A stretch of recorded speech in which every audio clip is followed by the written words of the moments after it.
Galatians 6:7. Be not deceived, God is not mocked, for whatsoever a man soweth. Sorry, ladies and gentlemen. Let me redo that with the pups. Okay. Be not deceived, God is not mocked, for whatsoever a man soweth, that shall he reap. Has to do with tonight. Hello, everyone, and welcome back to another Long Walker Live, where we cover everything to do with the fall of the West. So, it's Wednesday night. Do you all know what that means? Yes, it's Woke Wednesday. So, let's see what Daughter Abatin has planned for us tonight. And everybody, welcome to the first day of spring. But before we do, please like and subscribe if you haven't already. You know who you are. Let's get into this madness and see what we have in store for us.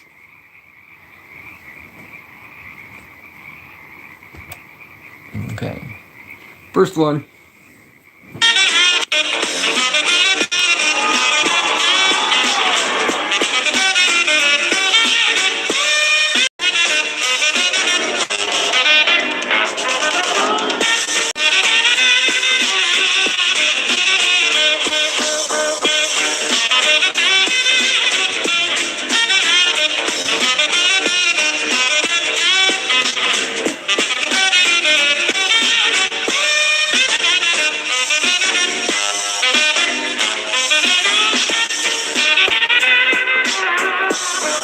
See, this is the first problem, ladies and gentlemen. God had the rainbow to represent what he would not do again, the flood. And now, all of the gays and the transsexuals and all of them are flooding the streets with it. They are going completely the opposite way that it should be as what God has given us. It's supposed to be a covenant, a promise between the earth and humanity, yes. And, he set his bow upon the clouds and said that he would never, show such wrath in such a way again. Exactly. And, they hijacked it. And it's a mockery. And Jesus Christ himself would not be okay with gays. He might love them, but he would not like what they do, for the message does not coincide with what they are. If there was a gay guy that could just be with another guy and be happy and not have the sexual part, then that could be a different story as far as it goes. But once you fall into the fornication and the sexual part, that is where you get the difference. That is where you get it being, how do you say it? Being a sin? A sin, yes.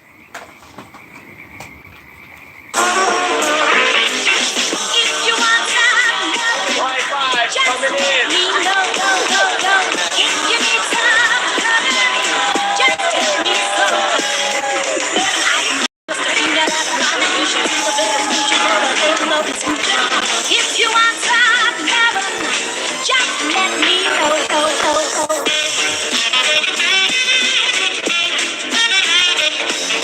So this person representing that, it's like it's just they're not. Yes, exactly. When I went looking for the thumbnail, it's like you wouldn't believe how many gay Jesuses they have out there.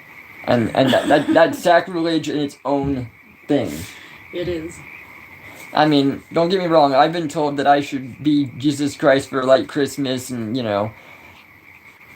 go out and spread the message. But you actually live a more Jesus-like life, and, we would spread a more cohesive message than that, Yeah, exactly. We do our research and say, okay, well, it's like we're going to represent the best that you can. And I would not be out with a rainbow flag. Like I said. An arc on it. Yes. But that just completely destroys the message that God was sending for these people to do this. So, for any church that supports this, they are not true believers in God. It's a mockery. It's a mockery of everything it stands for.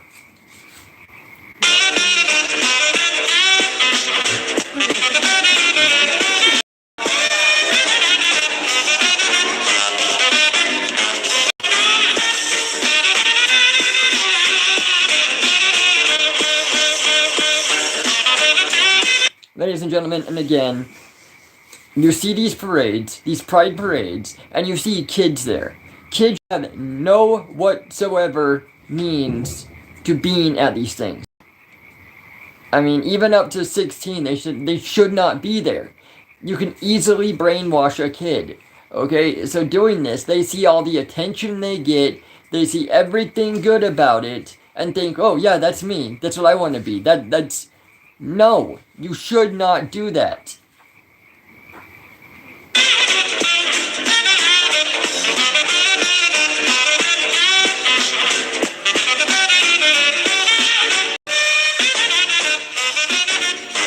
Oh, there went his crown. Where'd that go? The crown of thorns. Uh-oh. Extra special blessings to my apostles on Patreon. And again, what do you think that was telling him? His crown of thorns fell off. Think about it. Brendan Jones, Brian Zick, Camelot 331, Doombringer 437, George Bordiani, Kayla Jeffers, Peter Whalen, Spencer Leaf, and Thomas LaPonce. You are the most blessed of all. Don't forget to like, subscribe, and be saved. And if you hit that notification bell, an angel will get its wings. Wow. Thank you, dude.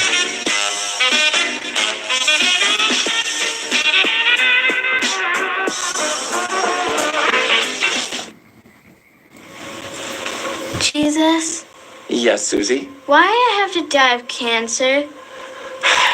Well, Susie, I needed to teach your mom and dad a lesson. And cancer, that was the best way to do it. Hey, have I shown you my throne yet? It's pretty awesome. Come on.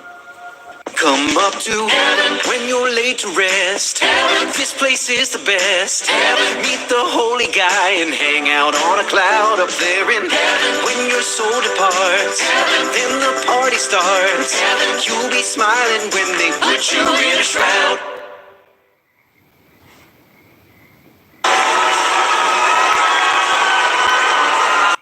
So that guy's channel is completely, totally dedicated to him being called the Real Christ. Like, I think that is his, like, YouTube name is The Real Christ, at The Real Christ. And it's like his entire persona is about that. He has something called a Holy OnlyFans. And I don't even want to know what the hell that's about, but... That's blasphemy too. That is, the...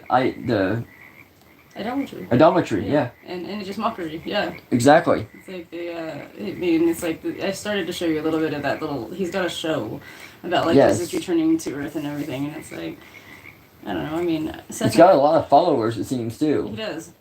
And it's like, a lot of them are atheists and stuff, and it's... I don't know. I mean, on top of it just being blasphemous, it's also, like, just, I don't know, really cheaply done. I don't know, I feel like it's just, like, I don't know. Yeah. Everything is bad, and he's just an idiot. But it is what it is, and he hasn't posted anything in, like, a year. So there you go. Yeah. Yeah.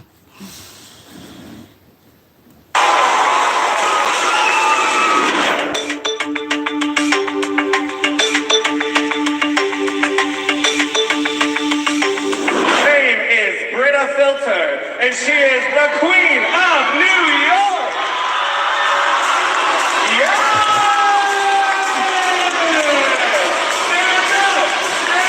Okay, now these churches here are just pandering to what people want. You see how luxurious they are. How do you think they get their money? It's by bringing in the people that don't want to go to where God truly would be. They want to go somewhere fancy that they've got these nice, probably cushioned seats. And it's fun, and it's lively, and it's colorful, and, you know, it's like a party, and it's like, who wouldn't want to go to that? It's like, it's not supposed to be that. It's supposed to be somber. It's supposed to be quiet. It's supposed to be a place of reflection. Exactly. And leadership and communion, and they are just making it into a party. Yep. And it's literally, like... I mean, like I said, it's just a mockery, and I think the only reason they call themselves Christians is because if they call themselves for what they are, they wouldn't have any followers. Exactly. It's like that one place that we saw that had the winged sun disc on their wall. Yes. And it's like they had really comedic ideas, and, you know, we're comedic, and it was like, so why can't you just call yourself that? Exactly. You know, they were talking about, like, how there's, like, a singular truth, a universal truth between all religions, and I'm like, that's, like, literally what we say. Why do they call themselves, but they call themselves Christians? No, because that's where the money is. And I mean, if that's not the devil at work or a demon at work, what is? I mean, honestly, ladies and gentlemen, look into that.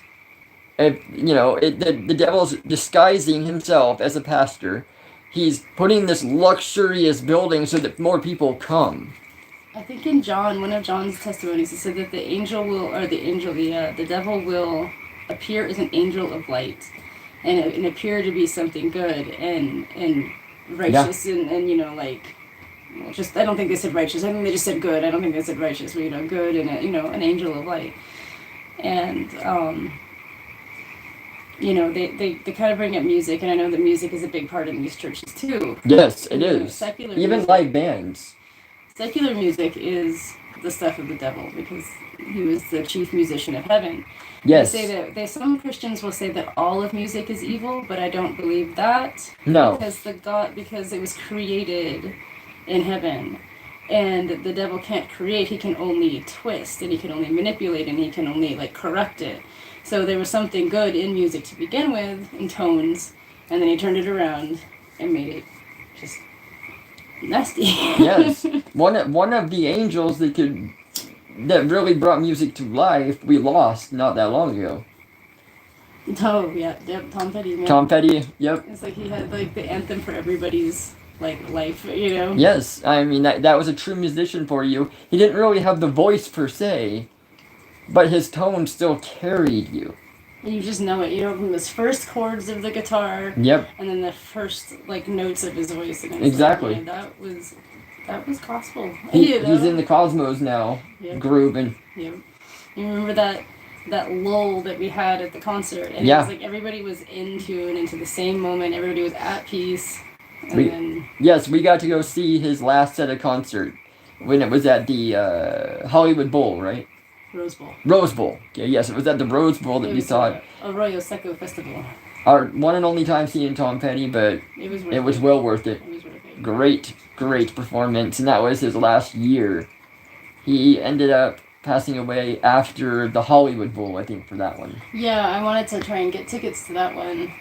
I just had a feeling, and then we just couldn't make it happen because that was in October. Yeah. When we went, it was in the summer. It was June, I think, and then just a few months later, it was gone. Yep. That was hard. That was a big one. And then my horse died the day after. And that's where our life turned around. Yeah. We completely. At the year of sanctification was after that. Yep. Yep. Our offspring enjoyed him as well. Yes, our offspring got to see him.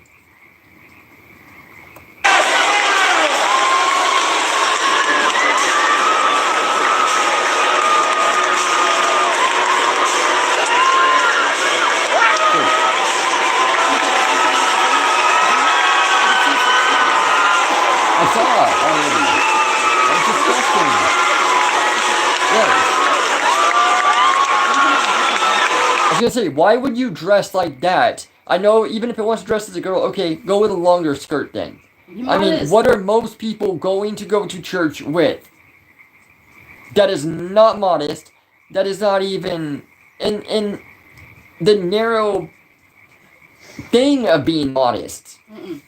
All the makeup, all the high heels, the go-go boots, yes. The really super short skirts. It's just flamboyant. It is no place for that. No, there isn't. There's plenty of places for that. Yeah. Why do they gotta take it into a holy place? No, but they gotta bring the cross-dressers here. It's like, yeah, why not? Why not in the house of God? Even our friend Andrew, he posted a thing once, and it was a picture of Jesus wearing his robes. Right, just his robes, and he's sitting there, and of course this is a different time, and it's kind of like what we wear here. It's not a dress. Yeah. But the caption was like, "Oh look, a man in a dress reading to children. What's the problem?" Yeah, no, there's a difference. Exactly, there is a big difference. Loving Creator, Holy One, and Diva of the world. May your word shine upon us like glitter under the stage lights. Okay, I have to stop it here, ladies and gentlemen. Sorry, I'm trying to get rid of this.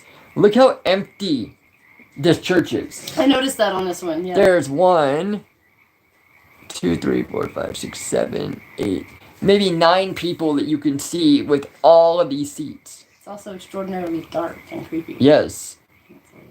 I mean, that tells you right there. There's other churches that are really packed. Oh yeah. And it's like what's the guy's name? Osteen. Osteen, yes. He's one that, he would not even let people stay in the building when a hurricane came through and misplace people from their homes. Yeah. He wouldn't even open his doors for people. Yeah, his excuse was he just had the carpets done or something, if I remember. How un-Christ-like is that? I don't care if the carpets were just done. Screw that, come in. Oh my god, you know what we've done for animals. Yes, I mean, it's like for buyers too. And our entire freaking front room now has been converted to kennels because we just ended up having to use it for animals so many times because of, fires, floods, emergencies.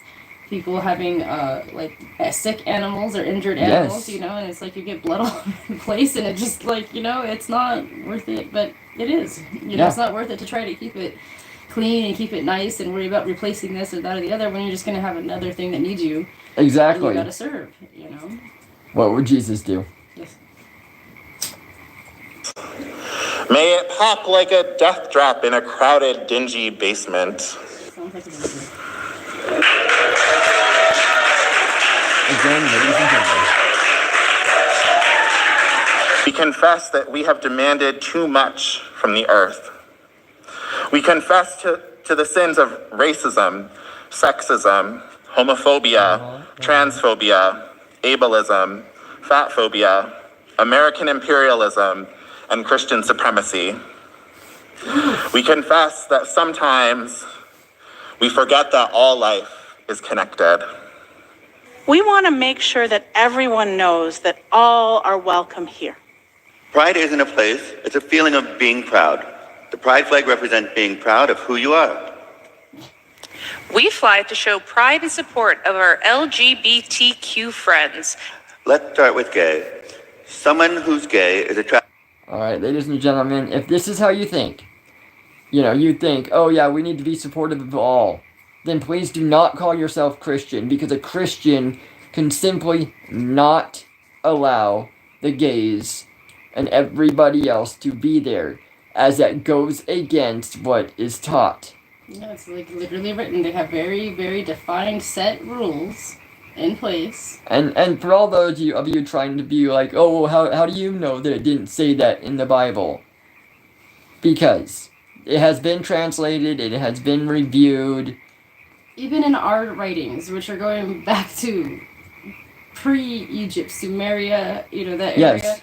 the tablets talked about this sort of stuff. A lot of the tablets that were there have been retranslated. And that's why the tablets are there. Yeah, and it's like there were some cultures that were kind of accepting of it, but it was the same sort of thing. They would it wasn't so much accepting, it was like they would still not be rewarded, but they were there. But that was always still at the end of those civilizations too. Exactly. Where gender just became muddled. It wasn't a thing, It happened in Babylon, it happened in every Greece. time they have fallen. It is the gender fluidity that comes along, and the main thing that I think bothers me here is, from what I understand, when you go to a church, everybody's supposed to be equal. You're not supposed to have personal power.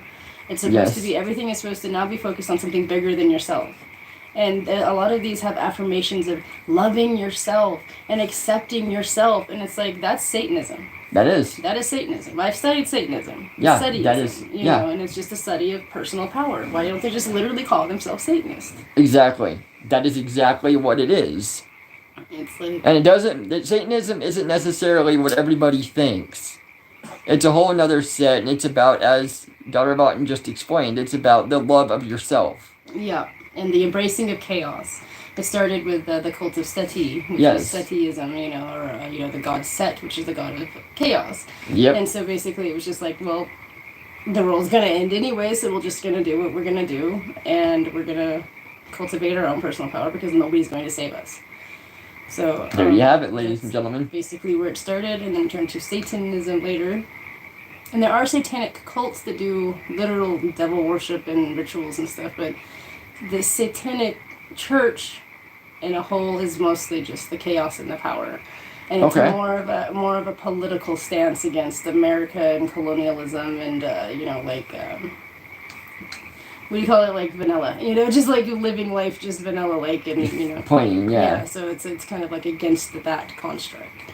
Okay. It's like they don't really worship the devil, they just worship themselves. Yeah, which just is the same which thing. which is what the devil would be. Yeah. Because the devil wouldn't want there to be love outer. Right. You have to hold it in. That's all you. Yep. Yes. Just retain like the way that you were born, and don't try to ascend any higher above it. When you're made to shine, you are made to show other people, make other people happy, make them laugh. Laughter is one of the best medicines, ladies and gentlemen, and it always will be. Our humor and our passion is what sets us apart from the rest of them. Yes. To people who are the same gender as them, like a man who's attracted to a man, or a lady who's attracted to a lady.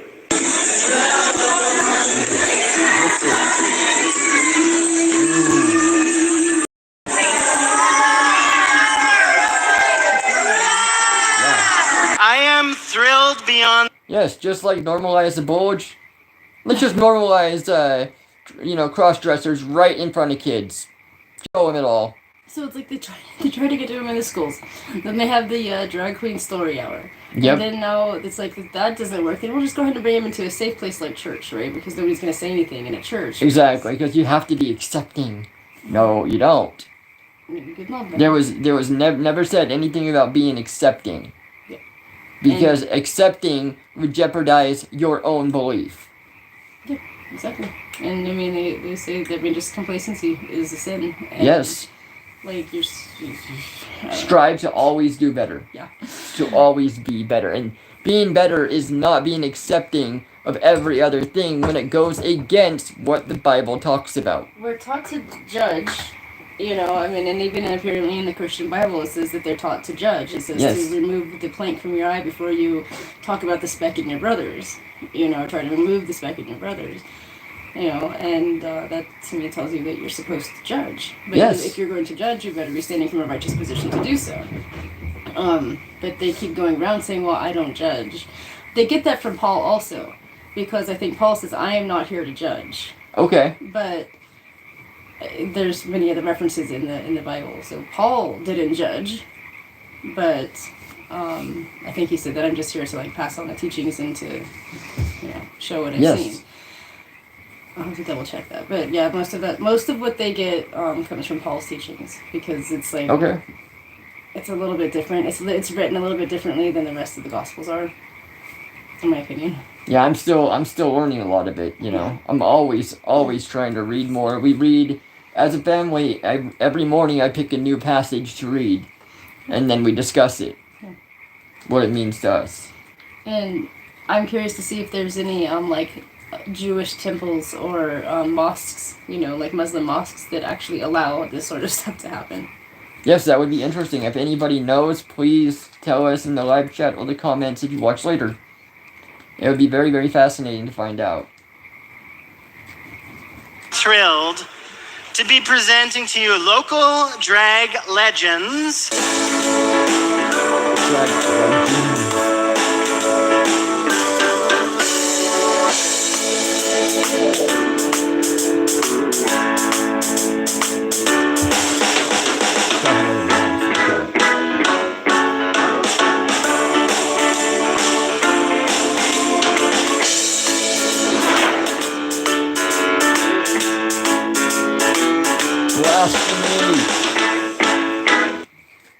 So there's two things that I really like about this story, and that I want to talk about. One is that there's this line near the end that some grown-ups get hung up on. This line, I wrote it down so I would remember what it is. God created humankind in God's image. Male and female, God created them. And some grown-ups read that line and they think that God created only male and female. I'm like, well, but that doesn't make any sense. Because we know that there's lots of people who are beyond and between male and female. I'm trans, right? We don't have to go very far to see this. But then if we look at the rest of the story, it helps us make sense of that line. So if we go back to the beginning, right to the very first thing when God creates day and night. Okay, first things first. Does it look like any of these kids are even slightly interested? You see them up, down, this way, that way, and this whatever, he, she, whatever it likes to be called, wants to keep talking and, oh, well, you know, I am trans, or I'm important.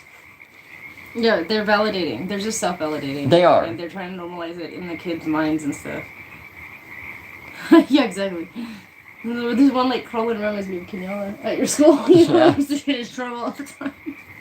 But I mean, this is just it. This should show you if we should be teaching kids this stuff. Do they look like they care right now? Exactly. They should not know anything about it at that age. And besides, all this is going to do is truly confuse those kids because it boldly looks like a man. There's no attempt at looking like no, a... I think it was a woman transitioning into Okay, a man, okay, so, yeah. that makes more sense.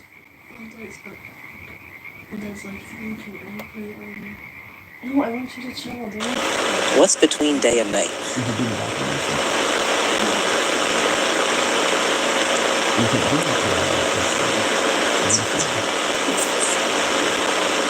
Sunset, yeah. Sunset and sunrise are between day and night. So there's dusk and there's dawn and there's twilight. I feel pretty safe saying that I think God created sunset. Do you think so? Yeah. And then if we keep going to, you know, when God makes the dry land and the water, do you know if there's anything in between dry land and water?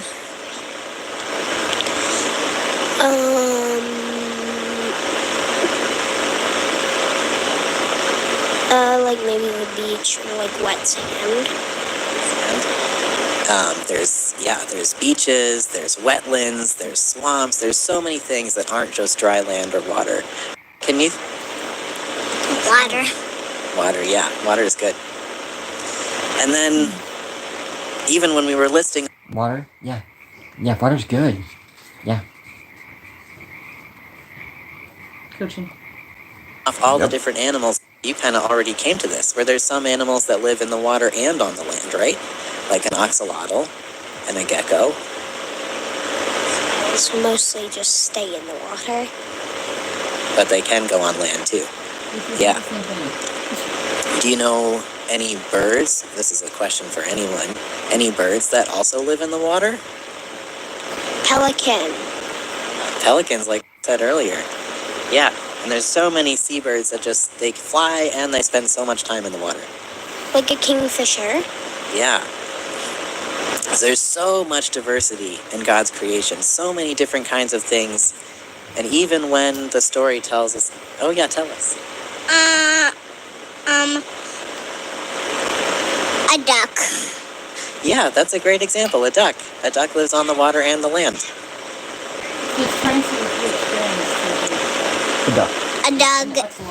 A duck is actually a bird. So let's get kids interested in animals and be like, well, yeah, see, I'm like that. I'm like... That's another one we need to do is the trans animal thing. Yeah. Because they love to bring that up about how, like, you know, they don't know. They don't know nature. They don't know anything. But it's like they love to bring up how there's so many species that can, like, transition. Yeah. And it's like they talk about frogs and they talk about those lizards that live out in Arizona and stuff. And it's like, those are rare exceptions, and they can do it naturally. Exactly. Meaning they're changing their actual biology naturally. So yes. Yeah, that would be a God-given creation. Now, regarding the frogs, I've heard this is because of a chemical that's been dumped into the water, and it's making the frogs trans. So again, that's an external source that's not natural. When it comes to gay animals, yeah, that happens. I've had like over 500 cats in my life, you know, dealt with over 500 cats in my life, and maybe 6 of them were gay. You know, like truly gay, like gay their whole time, not just as like a yearling or a 2-year-old going through hormonal changes, but you know, like the entire life they just stayed gay.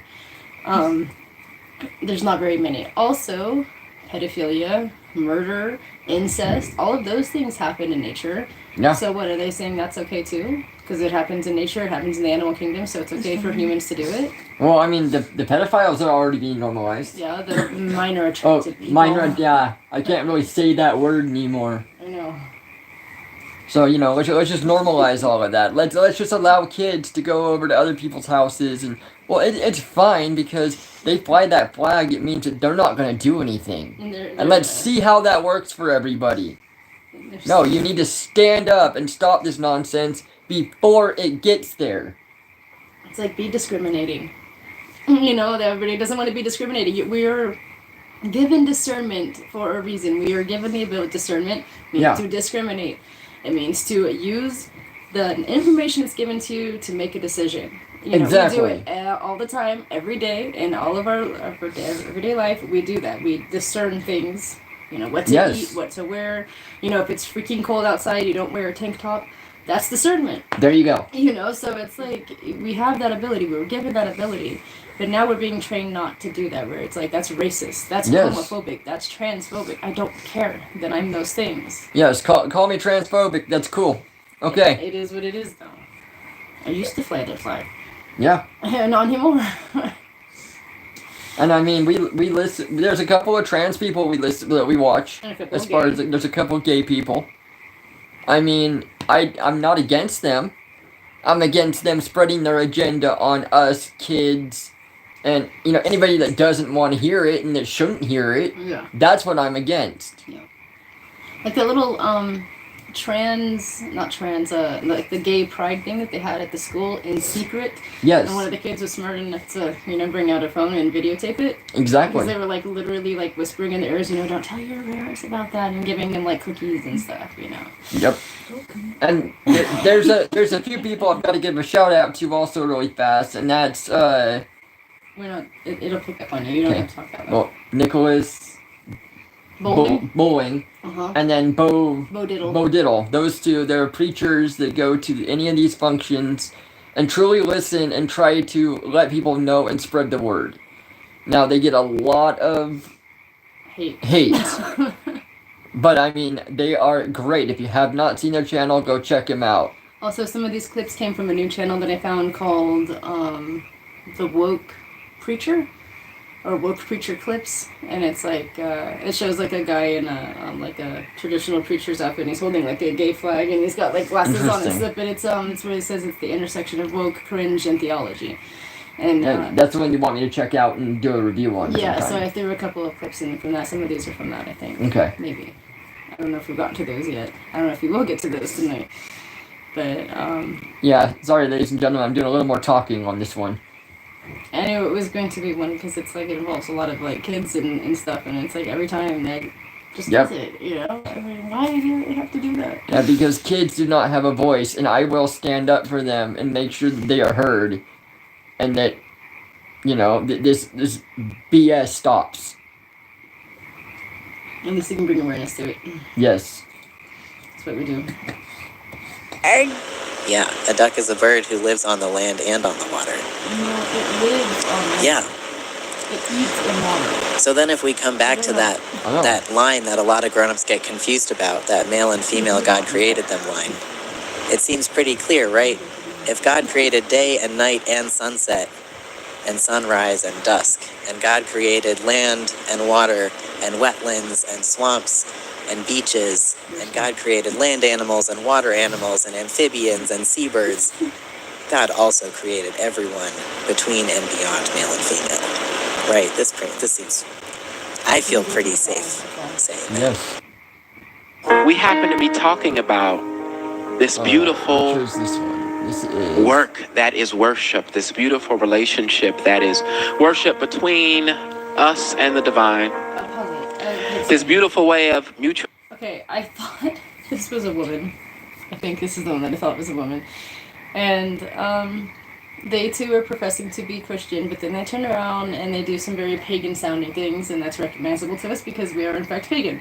Yes. You know, so it's like when these Christians, they probably don't really know. They say these things like, no, I can confirm that. It's like that's definitely a pagan thing to do. Like that one guy, do you remember? There's two guys sharing their blood, putting it in the same cup. Yes. That's a pagan. That's almost satanic actually.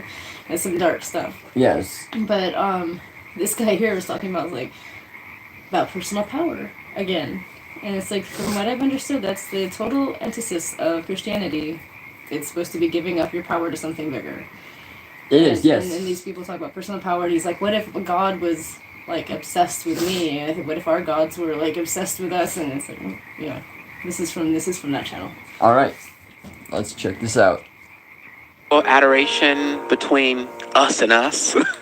Right? This way of being with people that changes us and being with the divine essence as she changes us. What if God worships me? It falsifies. Can you say that Yeah, with me? What yes.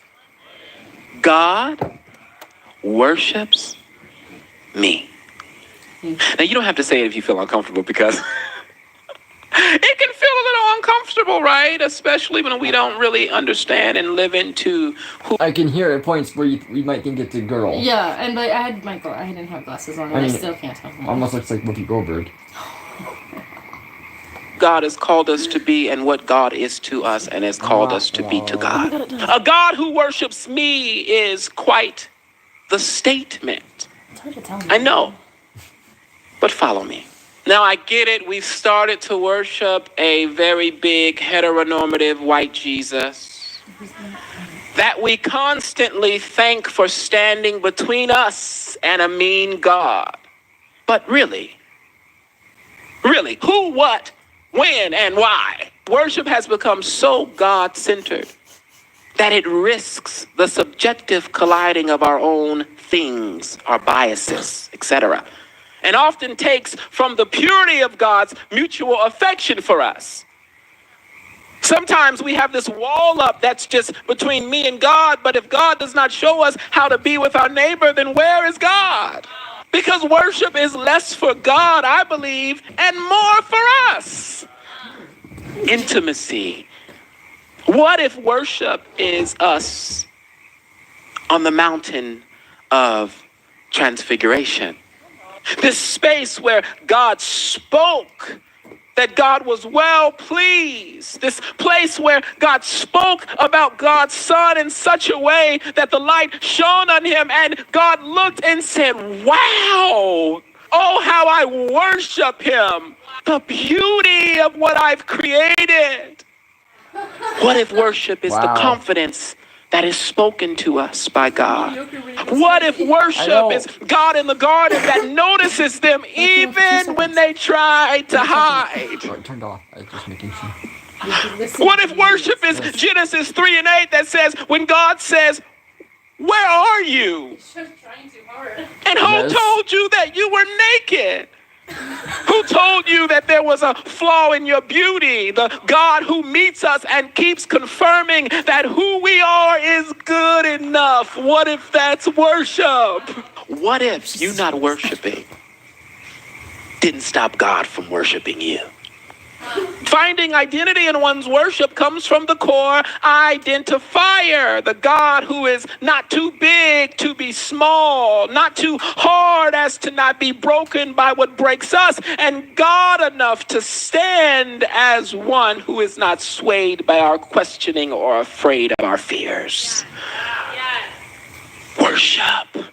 There is nothing that can get in the way of God seeing each of us and seeing all of us. I won't go back. Can't go back to the way it used to be. For the presence can. All I can say is this has got to be satire, right? He's just trying so hard.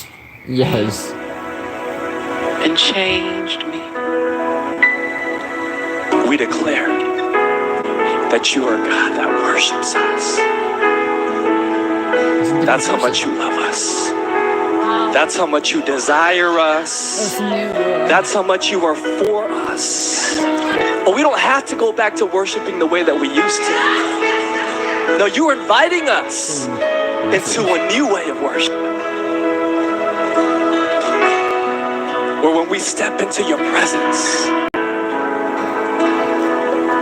we come with their full self. Alright, ladies and gentlemen, the problem with this is you are going to take it out of context completely. And yes, there's nothing wrong with new or making things better or whatever, but you still have to follow, like if you're going to be Christian, you have to follow those guidelines that are already set in place. Meaning you cannot be welcoming the trans, you cannot be welcoming the, gays, it's against what is written for a Christian. I think they call it canon. It's against canon. Yeah, it's against canon. What is written. It's simple. You can call yourself something else and be like, I've ascended and become better and gone to whatever, but to follow that certain path cannot happen. That's like the same reason that we're not Buddhists. You know, it's like you can't just say that you're something. I mean, there's people around here even that say that they're Buddhists and they do nothing. Buddha, like nothing. And it's like, you just can't do that. You can't say that you're something and then represent something else. Yeah, the line that I hear is, well, I'm New Age. Like, I advance with the day, but it doesn't work that way. Right, then you give it a new name. It's something else. Or come to our side, call yourself a chemitist, which is a study of many different religions, but most of them are centered in the Mesopotamian area. Exactly. But I mean, it was a Platonian thing in Greece, and it was just a collection of all sorts of spirituality and a desire to ascend higher and recognize universal truth between all religions. Exactly. What's so hard about that, It's like, nothing. But there's no money in it, and there's no followers in it.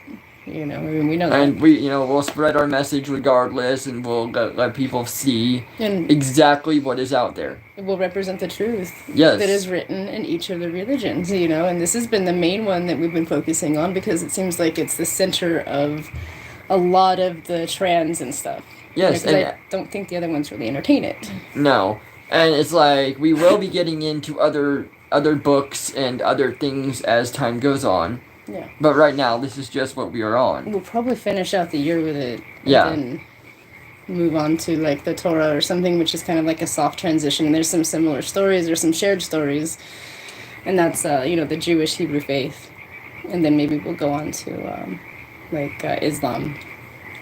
I don't know if we'll have time. Yeah, I don't know if we're done. It's good. We've already been on this kick for like 2 years. Yes. Fully naked and unclothed, and there is no shame,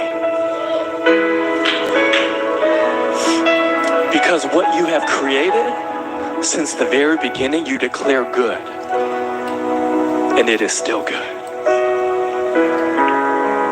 The majority of U.S. Christians, 54%, now say that homosexuality should be accepted rather than discouraged by society. And here's the thing: so often when people talk about the church is shifting, people assume that the church is just changing their mind because they're just getting caught up in the culture, right? Mm-hmm. They're losing their way. But what we're seeing is that people are actually changing their mind because better scholarship has been done, better research has been done, and people are actually looking at the data, looking at what these passages mean, and they are actually having a change of heart. I think what we're seeing, church, right now is that there's a shift in the church. That's not a bad thing. That's not something to be scared of. Do you realize that the church... Again, never said it was a bad thing.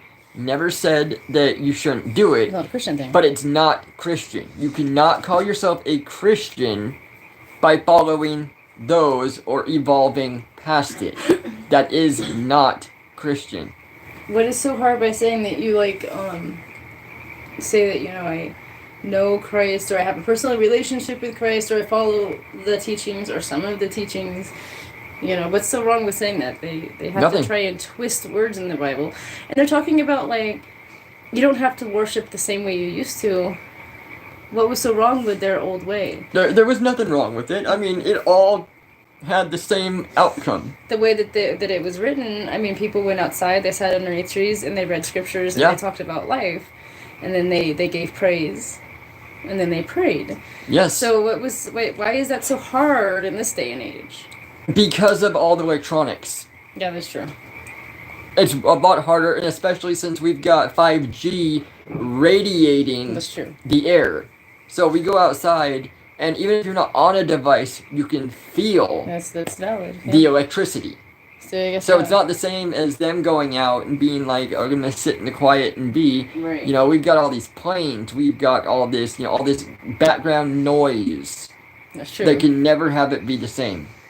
But they should try to aspire to at least come as close to that as possible. Yes, It would be a whole lot easier than what they're trying to do, I think. I agree. They get a lot of backlash, and they're not going to get any good out of it because they're See, that's the thing I think that gets me. It's like, yeah, maybe it's not bad to the individuals, doing it, but it's bad for the Christians that are going there, the misled sheep, you know, that go Yes. there. And they're now going to go to hell because they honestly think that they are Christians. I and know. they think they're following Christian beliefs. I mean, look at, like, his friend invited him to Bible study. And he said, I'll bring my Bible. And he's like, oh, we don't read the Bible there. So they just listen to this person and Yeah. they don't, like, fact check If you don't read the things. Bible, you can't be a Christian. Right. And see, like you said, that's going to be the biggest problem with today's day and age, is the fact that, you know, they're setting themselves up to be a Christian, to follow that specific order, Yeah. to do exactly what that is, but yet they're saying, well, yeah, but we're changing this and we're changing that. People are so blinded that they can't see that they're being set up for failure. Right. They're being set up to be stuck, not going to heaven as they know it. Right, right. They have this false ideation in their head that's been Yes. told to them because they didn't bother fact checking, and not just one Bible but several, you know, to see how they feel about it. And again, discernment, because there's some things that I've read in the New Testament that just don't feel right, that just Yes. just doesn't feel right, and it's like, I don't know about that, you know. But there's also things, like I said, that I've read that I don't really like, but I have to acknowledge it as truth. You know, Exactly. it's like the thing that they say about women teaching or being in ministry. You know, it's like Okay. you see so many of these woke churches being led by women, and they're saying the women are the ones saying this blasphemous stuff and trying to relate it back to nature and science and everything, which is totally antithesis to what they believe. You know, I don't particularly like that, but it seems to be true, at least in their orders, you know. And even in ours, it's the men that speak Yes. publicly.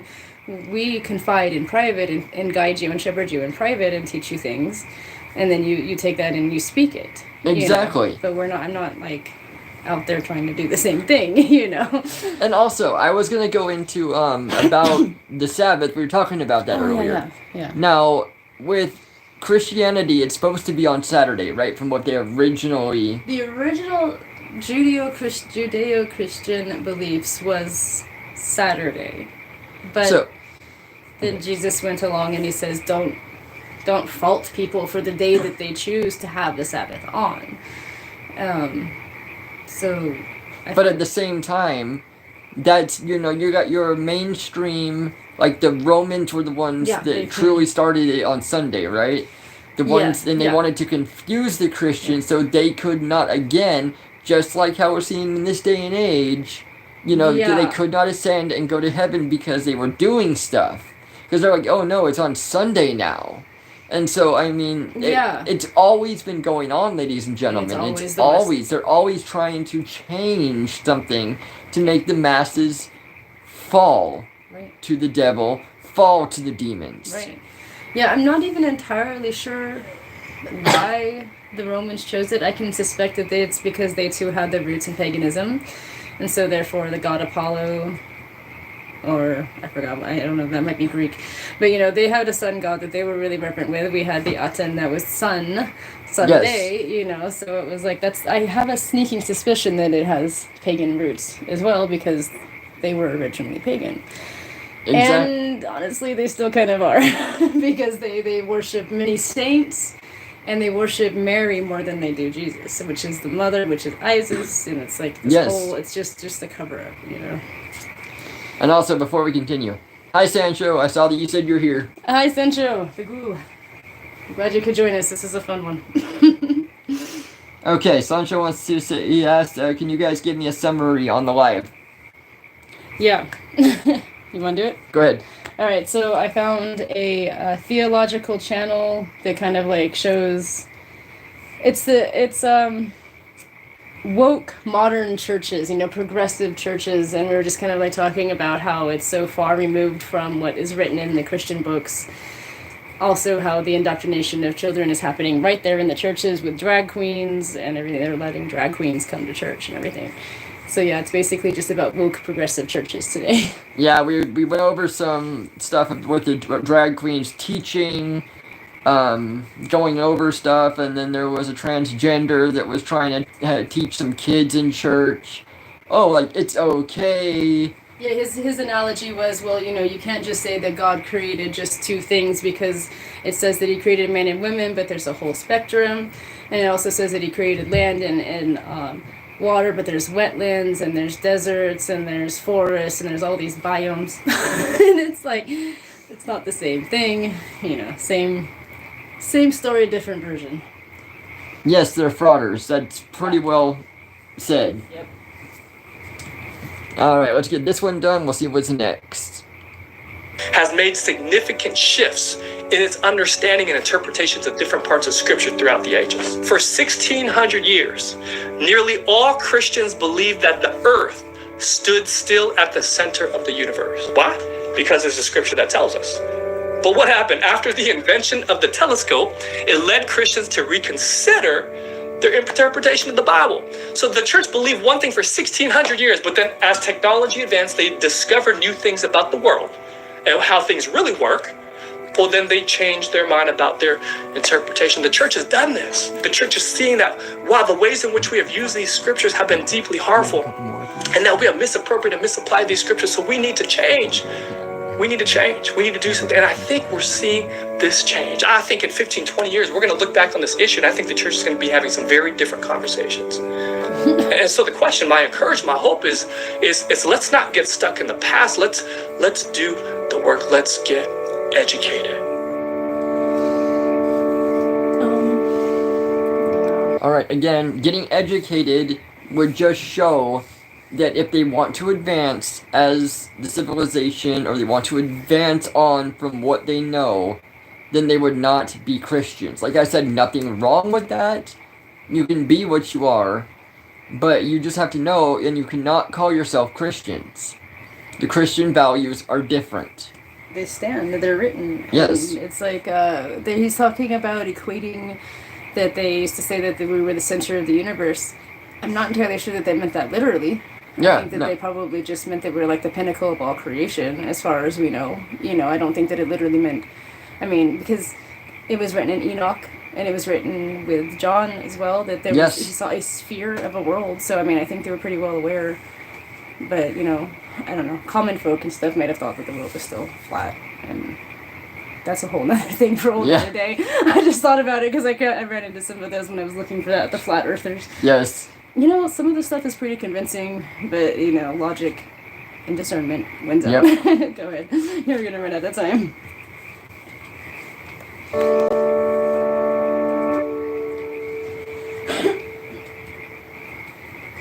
Please join me in the call to worship.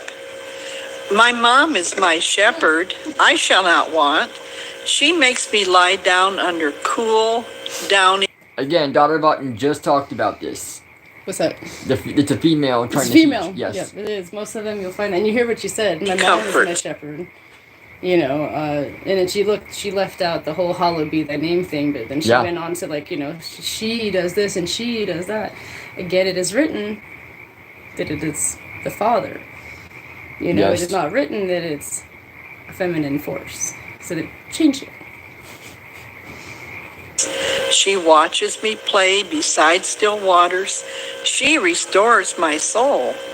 She leads me in paths of respect, responsibility, and goodness, for I am her name's sake.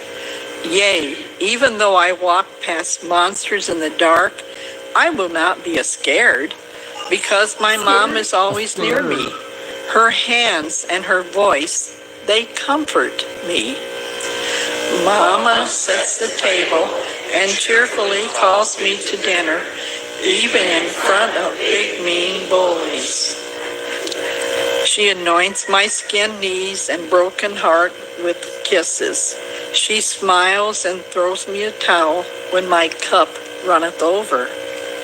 Surely God's peace, power, and mercy shall uphold me all the days of my life. For my mother taught me to dwell in the house of God forever.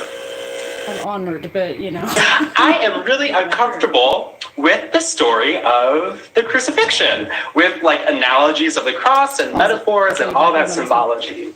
Because to me... Okay. This is a drag queen pastor it's a Methodist pastor. I don't know what they're called, if they're priests or pastors or whatever. Okay. Religious leader. I don't know. It's ordained. Either way. It goes by the stage name of Pentecost, which is making fun of their like really religious holiday of Pentecost. Yeah. You know, and there's I don't know if this is the only one that I have with this person, but they have a tour and they go around to different churches talking about stuff. Go ahead. It's hard to move past the idea of the cross as anything but a torturous death thing, a symbol of sustained harm and insurmountable, painful loneliness. At least that was until I read what Jenny had given me. The commentary of the queer Bible commentary transposes the story of Christ. This really every story in the Bible, but and wow, the person just said the queer Bible. They have a queer Bible now. They have a queer Bible? I'm looking it up. Specifically, this one was about the crucifixion, and it transposes that onto the story of the queer experience. He starts it off by saying, "This makes me uncomfortable. The story of the crucifixion makes me uncomfortable." It's supposed to. That's supposed the to point. make you feel. I mean, there's not very many people that go around, "Oh my God, this story gets me going." I know, right? You know, well, there might be a few. But, yeah, it's supposed to make you uncomfortable. And you have gotten some comments, even on your videos, where somebody was like, "Oh my gosh, that I wish you would have warned me. That was so disgusting. I was like, I'm now scarred." You know, yes. and there was a good comment that somebody responded back, and they were like, "Oh, I'm so glad that they censored the Bible from all the disgusting and uncomfortable things." I know. I remember that one. It's like it's supposed to be. It's supposed to be a testimony. It's supposed to make you uncomfortable, make you think, and realize these people went through hell on earth to get this message to this point today. And it makes them uncomfortable, so they're going to change that too. Yeah. Yeah. I'm going to look this up, this queer Bible. Yes. It forces the reader to wonder whether the story of Christ can be seen through a lens of queerness, through a lens of drag. I don't have much to say about these. She read a line to me as we sat and chatted. Chaos. Yep. The secret is what makes people tremble. And people will tremble sensing the mystery of queer holiness. That struck me. Wow. The secret is what makes people tremble. I'll be reading it. And people will tremble sensing the mystery of queer holiness. To me, drag is a powerful form of uncovering. Alright, ladies and gentlemen, so Dr. Martin just found the queer Bible online. It actually exists, and they actually have it.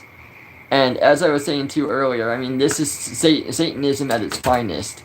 The demons and the devil want this to happen because it brings everybody that much closer to falling away from the Christian values. Yeah, people who seek to be Christians will never be able to be Christians because they're going to follow these ideologies straight into hell. And that's just not cool. You know, I mean, like I said, it's Satanism. It's about self. Yes. It's about your personal power. And about, like, what everybody can do for you, and about how your gods can worship you.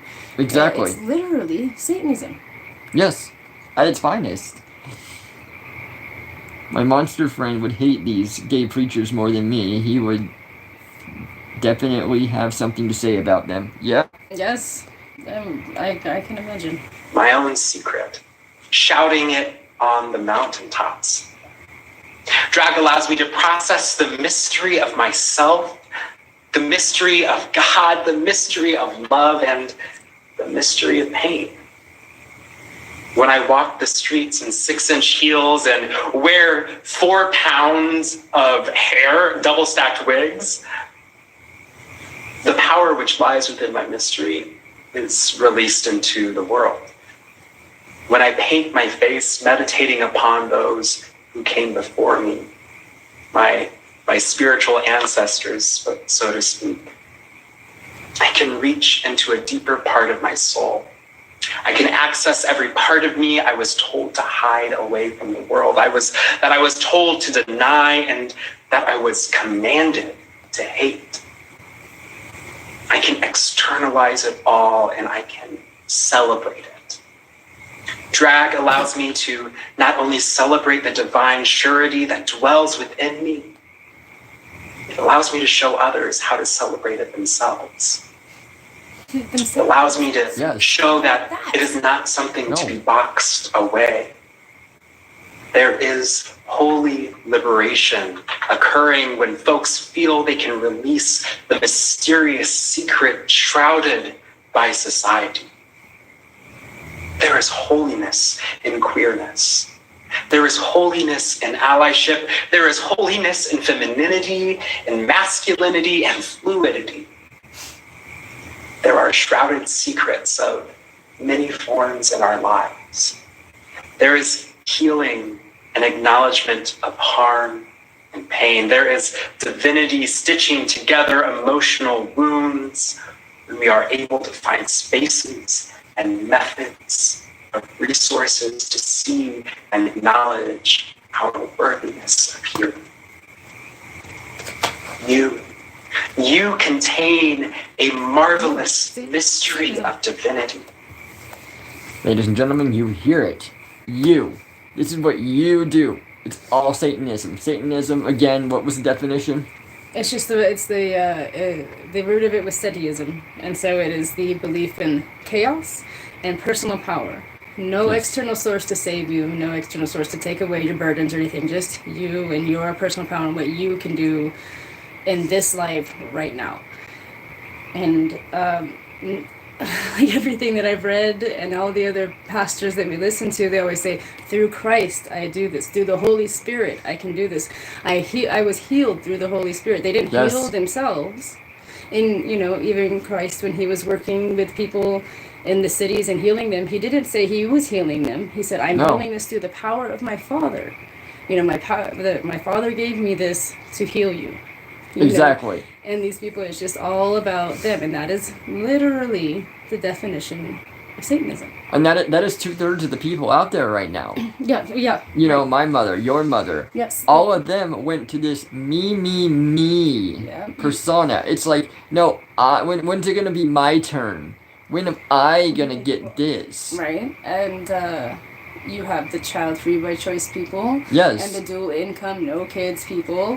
You have the LGBTQA plus whatever. I can't even keep up anymore. Yeah. I mean, I remember it was just LGB, and it's like, cool. Then they added the T, and I'm like, okay, I understand. And now.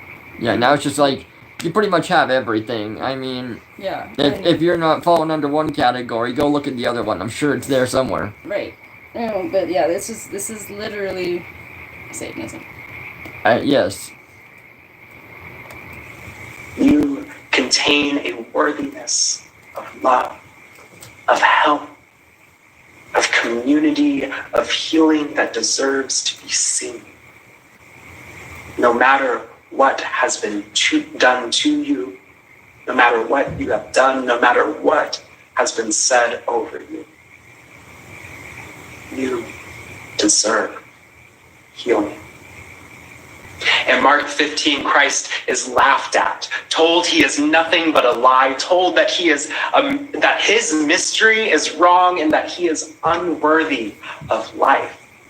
It is said that when Christ was arrested, he was clothed in a purple robe and given a crown of thorns that was pressed into his head.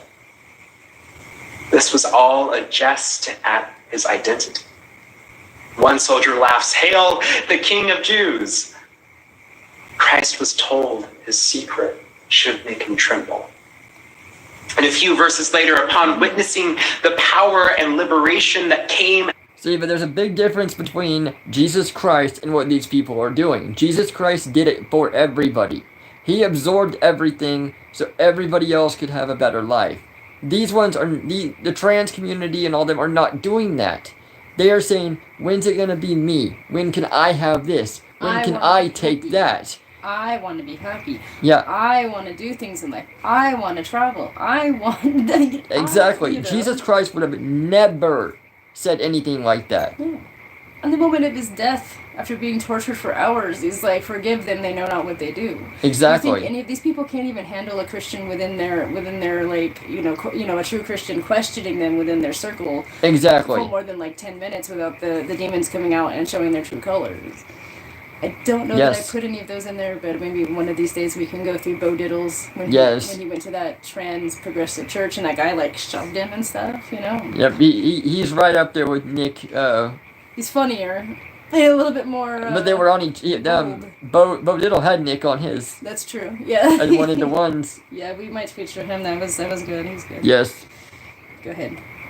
The crucifixion, the soldier cried out in awe, surely this is the child of God. The death of Christ's secret for humanity gave way to a new life. Gave hope for those carrying their own inherited shrouds of secrecy. Christ's mystery was celebrated in glowing light and tongues of fire, and a promise for all people, a promise that the divine love and grace shall dwell within them no matter what. Your identity is not a sin. Your identity is not punishable. Your identity deserves to be celebrated and loved and cared for. She was taking a bath. Maybe it was the one moment of... You don't have to watch this whole thing, but I just want to watch you the first part here and watch how, weirdly turned on this guy gets. And you see that it's a traditional looking church and everything, right? It looks like it might be Catholic, I'm not sure. During COVID. During COVID? They're all wearing masks. Oh, his says love, right? Something, I'm not sure. With the rainbows and stuff. Yeah, rainbows, yeah. So just listen to this. This is so weird of a thing to hear in church. It was like, this is pretty racy. So it's talking about the incident with Bathsheba and David, and I'm not really sure what that situation was, but there's a lot of modern woke pastors now talking about it, saying that she was raped, and they're talking about how David, that was supposed to be the line, the line of David, that Christ was supposed to come from and everything. They're slandering it, saying that he was like a rapist. And so I will look into the situation, unless maybe Sancho knows what the situation between David and Bathsheba is. Otherwise, I'll research it and I'll let you know. But it's just the context of what this guy says. You don't have to watch the whole thing. Okay, let's see. Check this out. The day, maybe it was the one moment of the week she had to herself. The one moment where, unencumbered by responsibility or expectation, her mind, her spirit could dare to wander. She could feel the water on her skin and enjoy her body. Her body. She could caress her body, enjoy her body, love her body. And God creates us as embodied people for us to enjoy our bodies, and gives us the power to invite others to enjoy bodies and to join with us in that enjoyment. Mutual invitation, enthusiastic consent, safe words. These are the guardians of the sacred power we are meant to have over our own body. Taking a bath. Alone, unless we extend the invitation, unless we choose to invite someone else to share this intimate act. It is a sacrament. It is the baptism, not into something new, but an immersive, outward and of the Sparkle Creed. Yes, you must listen to the Sparkle Creed. I believe in the non-binary God, whose pronouns are plural. I believe in Jesus Christ, their child, who wore a fabulous tunic and had 2 dads, and saw everyone as a sibling child of God. I believe in the rainbow spirit, who shatters our image of one white light and refracts it into a rainbow of gorgeous diversity. I believe in the Church of Everyday Saints, as numerous, creative, and resilient as patches on the AIDS quilt, whose feet are grounded in mud and whose eyes gaze at the stars in wonder. I believe in the calling to each of us that love is love is love. So, beloved, let us love. I believe, glorious God, help my unbelief. Amen. For Taylor Swift and her Swiftie fans and Can you get any more woke than this? Let's hear the end of this. all music that inspires us, help us shake it off when life takes a turn. Remind us that we can still make the whole place shimmer. And when the time comes, help us confess and say, it's me. Hi, I'm the problem. It's me. God of love. So with many other exhortations. All right.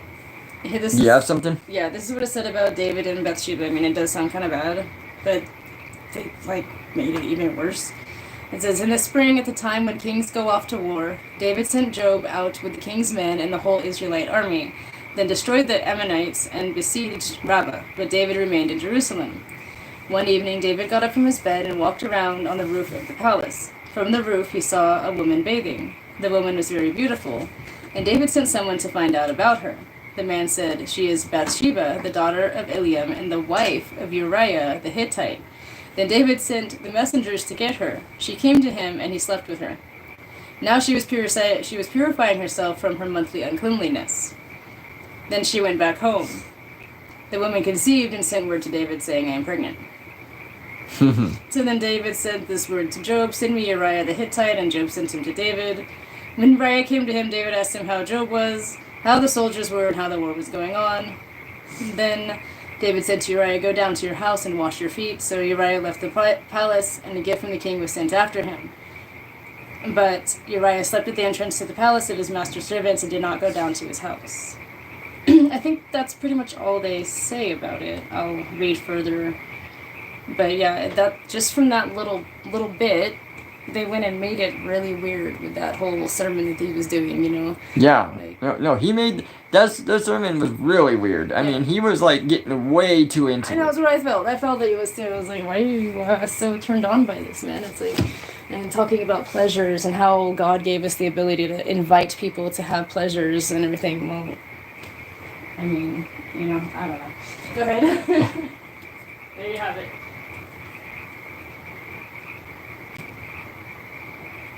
Alright, Sancho said, I'm so confused at these preachers. I'm gonna be like, I'm a fiend. I don't know if I should be threatened or confused. It's all confusion. Yeah, that's what they want. They want the confusion so they can recruit more people.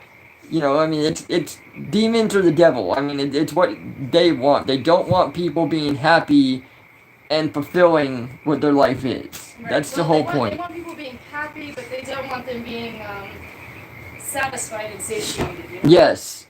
It's like, yeah, because happy's a whole different thing. Yeah, joy. Joy, I guess, is like, the divine, holy, happiness, but most of the people, that's what you hear is like, I just want to be happy. I don't want to struggle. Exactly. Alright, we have this one here. So I'm going to do this one really fast. It's like 4 or 5 minutes, and then we'll call it. But this is drag queen pastor recruiting children to trans lifestyle. This is a good one. John proclaimed the good news to the people. The gospel of the Lord. Praise to you, O Christ. You may be seated, and I'd like to invite any children or people who would like to see a picture book that I will be showing on the iPad here. Anyone who'd like a closer view of that, to come up and sit. I should set up something like that. Come up and sit somewhere on the ground here. I have an awesome story to share. This is really sad because how easily could a pedophile be in this position? It's happened. And, they're calling the kids up, and their church wouldn't think anything of it. And they're going to sit right with them and be... There was a drag queen that raped a 7-year-old boy. Yes. And went to jail for it. And this was right on the heels of them saying, drag queens are just performers. We're not, nobody's doing that in this community. And then it happened. And it's like, don't tell me that. Anytime somebody finds an in they're gonna use it. Well, I was gonna say, at any time that there's a predator that could cause damage, they will go to the most innocent of places where they are not suspected and cause chaos. Yep. Today, I'm really excited to share it with you. I have a question first, though. Have any of you ever seen a drag queen? No? No, is this everybody's first time they're ever seeing a drag queen? Well, hello. I am also a boy most of the time when I'm here, but today You're supposed to humble yourself before Christ. Yeah. Yes, beautiful. So, the story that I want to share with you. And ladies and gentlemen, if you're going to church, materialism should be out of church. It should be all about connecting with your higher power as you know it. Yeah. It should be all about connecting with God. It's all about feeling the energy and being. Anything material shouldn't matter. I mean, you remember what Jesus did with the tax collectors and stuff in the temple, you know, flipping the table, overturning tables, whipping people because they had money in a temple. And drag queens are all about excess, all about the jewelry. They spend thousands of dollars to achieve the look that they do. Yes, that is not a place for drag queens to be. Well, no, and especially since, like I just said too on it, the materialism. Yeah, exactly. Your body shouldn't matter. Exactly. I mean, all of those things are super superficial material things. It's like you're supposed to humble yourself before Christ and, eat simple foods and wear simple clothes.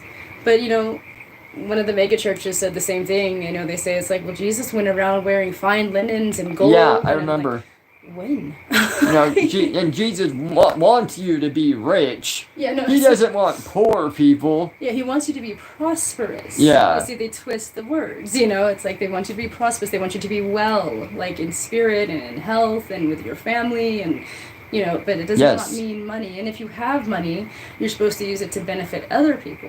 Exactly. It's like there's nothing wrong with having money. You bring money in, but as long as you're using a portion of it or most of it to help other people. Exactly. Always help people. I mean, if anytime I can, I'll give a homeless person a couple dollars here and there. Yeah. I mean, even though we don't have that much, I will still help somebody else out. Yeah, I mean, that's just the way it goes. And if we have a little bit that overflows, we give it to somebody else in need. Whether that's food or work or money or... however possible. Exactly. Today is called joy. Does everybody know what does joy mean to you? Yes, what does joy mean to you? It means like being friendly all the time. Yeah, being friendly all the time. That's really hard to do, isn't it? Being friendly all the time. Yeah. Well, here let's start. Let's see joy here.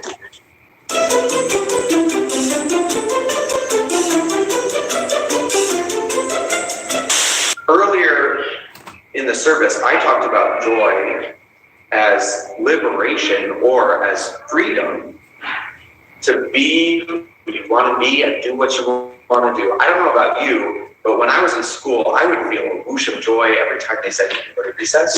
Or maybe you feel a whoosh of joy when I say you can go back to your seats. And in the gospel today, John the Baptist says that Jesus is coming soon. And that Jesus will baptize with fire, separating the grain and the chaff. Do you know what grain and chaff are? I know what grain is, but I don't know what chaff is. What's grain? Grain is like something that's Yeah, so what do you do with it? Do you sit on it? Do you drink it? You use it as bread and you eat it. Yeah. So it becomes food for you, and then it gives you life when you eat stuff, right? And so chaff is actually the stuff that we don't use when we're making bread, and the stuff that if it's in there, it just is in the way, and it isn't giving the same life that you get when you eat bread. So, well, here we are. How soon is Jesus coming? How soon? How many weeks? Yeah.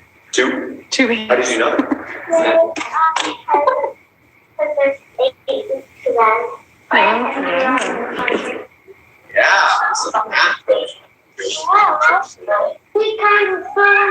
audio's kind of Yeah. I think that also, like, how many weeks away is Christmas? On the front of the table up there's on the front of the table there's an angel. It's so close, isn't it? Yeah, the angel's there, just getting ready. And what does Jesus want for us? Yeah. Kind endurance. I would also think that Jesus wants us to have life, and that Jesus wants us to have joy. Don't you think? Today is our dress rehearsal for joy, and so that we can know how to receive it when it comes. Will you all pray with me? Let's pray. Please repeat after me too. Dear God, you want us to be joyful. Thank you for joy. Thank you for all our big feelings. Help us to be patient. As we wait for Christmas. And the joy that comes with Jesus' birth. In your name we pray. Amen. Thank you all. You may whoosh back to your seats. I agree, Sancho.